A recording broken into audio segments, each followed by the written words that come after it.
Your blood pressure number is lying to you. Not sometimes. Every single time you sit in that doctor's office chair, here's what I mean. That reading your doctor takes, the one where you're sitting still, feet flat on the floor, arm at heart level, nice and calm, that number tells you exactly one thing. What your blood pressure is doing in a perfectly controlled moment that looks nothing like your actual life. It doesn't tell you what happens when you lean down to pick up a grandchild. It doesn't tell you what happens at 3 a.m. when you shuffle to the bathroom half asleep. And it definitely doesn't tell you what happens during what researchers are now calling the morning danger window. A 90-minute stretch after waking up when your cardiovascular system is under more stress than at any other point in the day. I've spent months combing through studies most people will never read. And what I found is going to fundamentally change how you think about blood pressure after 70, not just the target number. Everyone argues about that. I'm talking about when that number matters, why the same reading can be safe or deadly depending on the time of day, and a phenomenon called reverse risk that researchers discovered when they realized the healthiest seniors didn't have the lowest blood pressure. They had something far more interesting. Stay with me for the next 20 minutes. By the end, you'll know things about your own cardiovascular system that most people don't learn until something goes wrong. And I'll give you a 2-week tracking method that's more revealing than anything your doctor is currently measuring. Before we get into this, I need to know who I'm talking to. Drop 2 things in the comments: your age and how many blood pressure medications you're currently taking. 0 counts. I'm asking because what I'm about to share hits differently depending on whether you're managing 1 medication or 4. And if you've ever had a moment where you stood up and the world went gray for a second, like someone dimmed the lights behind your eyes, write the word gray next to your number. You'll see exactly why that detail matters in about 4 minutes. I want you to think about the thermostat in your house for a second. If you set it to 68 degrees in a well-insulated home with good windows, everything runs smoothly. But set that same thermostat to 68 in a drafty old farmhouse with thin walls and gaps under the doors. The furnace is going to run non-stop, burn through fuel, and still never keep the house comfortable. Same target number, completely different result. Your cardiovascular system works the same way. At 45, your blood vessels are like that well-insulated house, flexible, responsive, efficient. A blood pressure of 120/80 keeps everything humming along beautifully. But by 78, those vessels have changed. They've stiffened. The internal lining has thickened. The tiny pressure sensors embedded in your artery walls, called baroreceptors, have gotten slower, like smoke detectors with aging batteries. And the organs that clear medications from your blood, your liver, and kidneys are processing at maybe 60 to 70% of their younger capacity. So when a doctor pushes that same 120/80 target on an older body, it's like setting a drafty farmhouse thermostat to 68 and wondering why things start breaking. You're asking the system to maintain a number it wasn't designed to hold anymore. The furnace, your heart has to work harder. The pipes, your vessels can't deliver enough flow. And the rooms furthest from the furnace, your brain, your kidneys, start getting cold. This isn't theory. A major analysis published in JAMA Internal Medicine tracked over 15,000 adults past age 75 for 5 years. They sorted participants by their average systolic blood pressure and then watched what happened. The results challenged decades of conventional wisdom. The group maintaining pressure below 120, they experienced a 28% increase in serious falls that required hospitalization. Their rate of acute kidney injury climbed, and here's the number that should stop everyone in their tracks. Their overall death rate was 14% higher than the group sitting at 130 to 140. The people with so-called imperfect numbers were outliving the people with textbook perfect numbers. Meanwhile, the group above 150 had predictably worse outcomes. More strokes, more heart events. No surprise there. But the revelation wasn't at the top end. It was at the bottom. For the first time, we had large-scale evidence that pushing blood pressure too low in seniors was just as dangerous as letting it stay too high. The risk curve isn't a straight line going down. It's a U shape, and the safest spot at the bottom of that U is higher than what most doctor's office posters tell you. Now, here's something your competitor's video isn't going to tell you. And this, in my opinion, is the most under-discussed danger in senior blood pressure management. Scratch that. Let me rephrase. Here's what almost nobody in the wellness space is talking about yet, even though cardiologists have known about it for years. It's called the morning blood pressure surge. Between roughly 4 a.m. and 9 a.m., your body goes through a hormonal shift. Cortisol spikes, adrenaline ramps up. Your nervous system essentially flips from nighttime rest mode to daytime go mode. In a younger person, this transition is smooth. Blood pressure rises gradually, vessels adjust, and you barely notice. But in an older adult, especially one on blood pressure medications that were wearing off through the night, this morning surge can be dramatic. Your pressure might be sitting at 108/62 at 3 a.m. Dangerously low, by the way, while you're sleeping and your brain is trying to consolidate memories. Then by 7 a.m., it rockets up to 165/92 as your body dumps stress hormones into your bloodstream. That swing from too low overnight to too high in the morning is what researchers call blood pressure variability, and emerging evidence suggests it might be more predictive of heart attacks and strokes in seniors than your average blood pressure number. Think about it like this: a river that flows steadily at a moderate pace erodes very little, but a river that alternates between a trickle and a flood tears up the banks. Your blood vessels are those banks. A study in the journal Hypertension followed over 6,000 older adults and found that those with the highest morning surge, a jump of 40 or more points systolic between nighttime and morning, had nearly double the stroke risk compared to those with a gentler rise, regardless of what their average blood pressure was. Read that again. The people with normal average blood pressure but wild morning swings were at greater risk than people with slightly elevated but steady numbers. This is why a single office reading at 2 p.m. on a Tuesday tells you almost nothing about what's actually happening in your cardiovascular system. It's like checking the weather at noon and assuming that's what it was like at midnight. Your blood pressure has a life of its own across 24 hours, and understanding that rhythm is worth more than obsessing over one static number. Falls and fractures get all the attention when we talk about overtreating blood pressure in seniors, and rightfully so. A broken hip at 80 can be devastating. But there's a quieter cost that's arguably even more frightening, and it's happening above the neck. Your brain is a glutton. It makes up about 2% of your body weight, but demands roughly 20% of your total blood flow.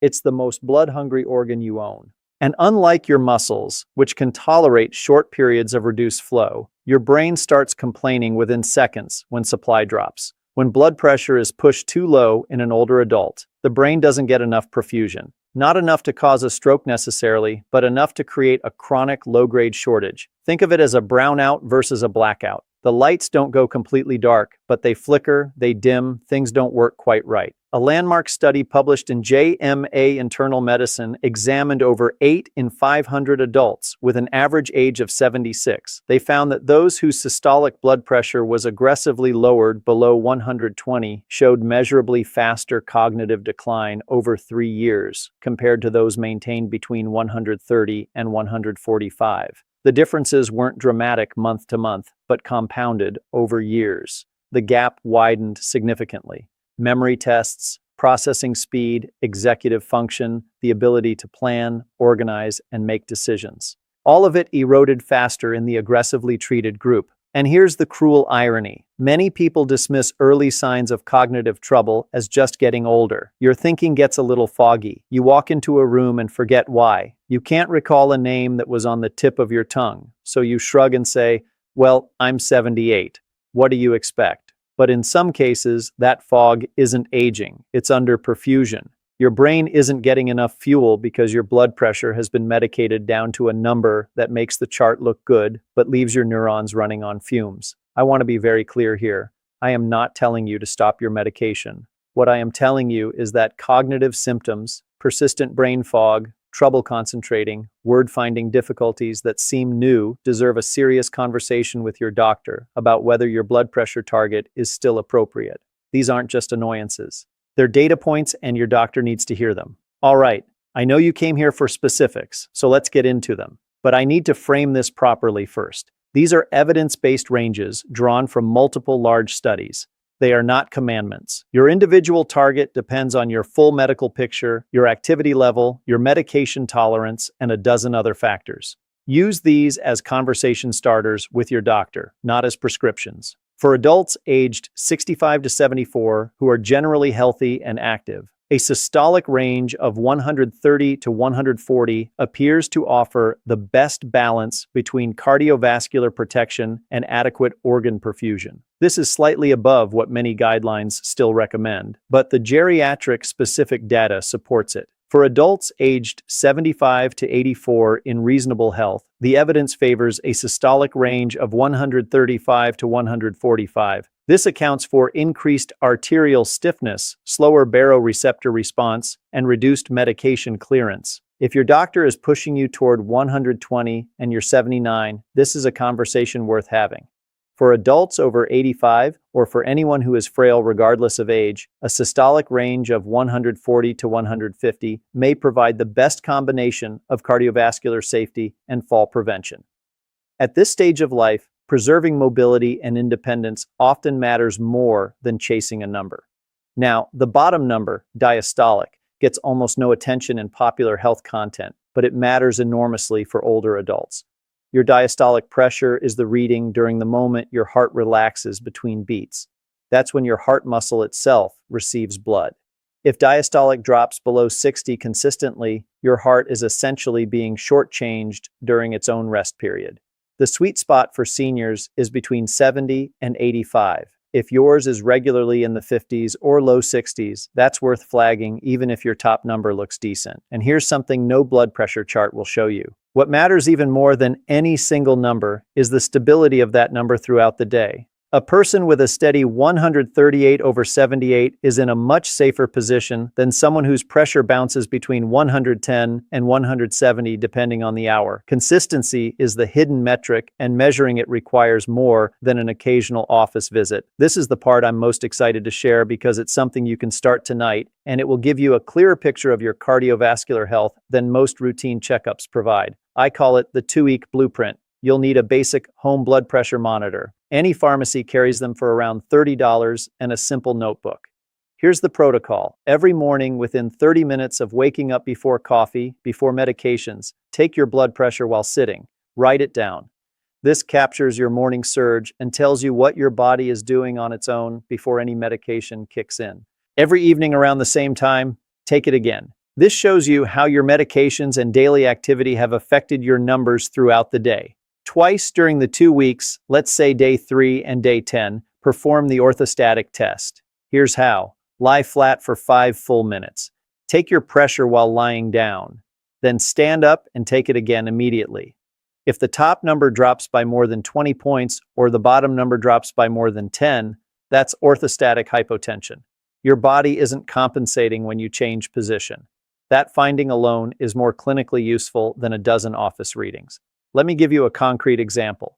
Say your morning readings average 152/84. Your evening readings average 128/72. That's a 24-point swing in systolic.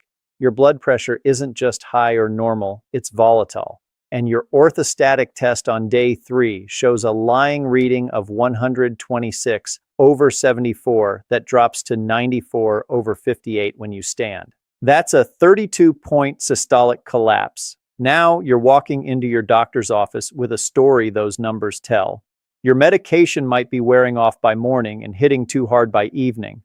This kind of data transforms your appointment from a 5-minute blood pressure check into a meaningful clinical conversation. Doctors love when patients bring organized home readings. It gives them information they literally cannot get during a 15-minute office visit. You're not replacing your doctor's expertise. You're arming it. Let me share a scenario that perfectly illustrates why individualized treatment matters more than universal targets. Imagine a married couple, both 79, both measured at 150/86 at their last shared appointment. Same doctor, same numbers. The husband has well-managed type 2 diabetes, mild kidney disease, and had a stent placed 4 years ago. The wife volunteers 3 mornings a week, walks 2 miles most evenings, and takes no medications at all.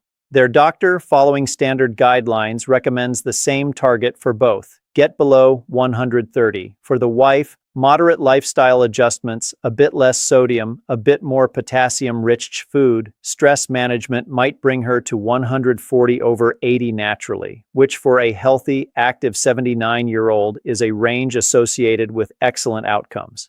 No medication needed, no risk introduced. The husband is a different equation entirely. His kidneys are already compromised. Aggressive medication to reach 130 could further restrict blood flow to those kidneys, worsening the very condition they're trying to protect him from. His diabetes affects how his blood vessels respond to pressure changes.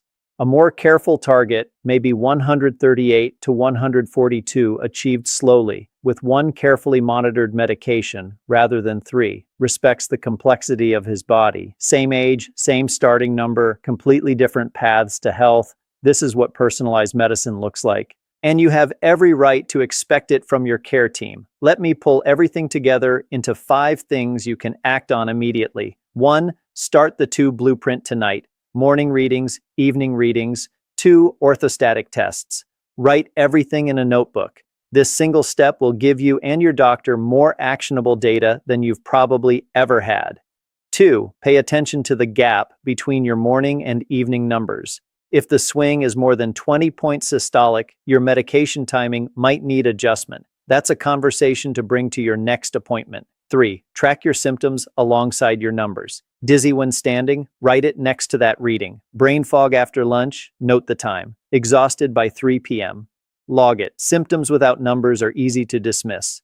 Numbers without symptoms are incomplete. Together, they tell your complete story. 4. Schedule a dedicated blood pressure review with your doctor, not part of a routine checkup where it gets 30 seconds. A specific appointment where you bring your 2 log and say, I want to discuss whether my current target and medication plan are optimized for my age and my body. 5. Hydrate. This sounds almost too simple, but mild dehydration is epidemic among older adults, and it directly affects blood pressure readings and variability. Many seniors don't feel thirst as strongly as they used to, so they chronically underdrink.